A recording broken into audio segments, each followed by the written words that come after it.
সূরা ইখলাস কখন পাঠ করলে সাথে সাথে ফলাফল পাবেন? ভালো করে বুঝেন।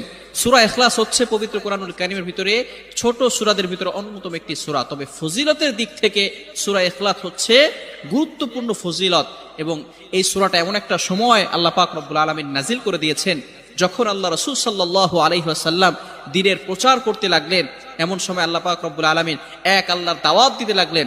তখন কাফেররা আল্লাহ রাসূল সাল্লাল্লাহু আলাইহি সাল্লামকে কোশ্চেন করলো যে, মুহাম্মদ, তুমি তো এক আল্লাহর দাওয়াত দাও, আমরা তো কোটি কোটি দেবতার পূজা করি, তারা আমাদের সমস্যার সমাধান করতে পারে না। তুমি যে আল্লাহর দাওয়াত দাও সেই আল্লাহ কয়জন এবং সেই আল্লাহর সন্তান আছে কিনা? সাথে সাথে আল্লাহ পাক রব্বুল আলামিন এই কাফেরদের প্রশ্নের উত্তরে আল্লাহ রাসূল সাল্লাল্লাহু আলাইহি সাল্লামের কাছে এই সূরাটি নাজিল করলেন, কুল হুয়াল্লাহু আহাদ আল্লাহুস সামাদ লাম ইয়ালিদ ওয়া লাম ইউলাদ ওয়া লাম ইয়াকুল লাহু কুফুয়ান আহাদ। আল্লাহ পাক রব্বুল আলামিন এক, অদ্বিতীয় এবং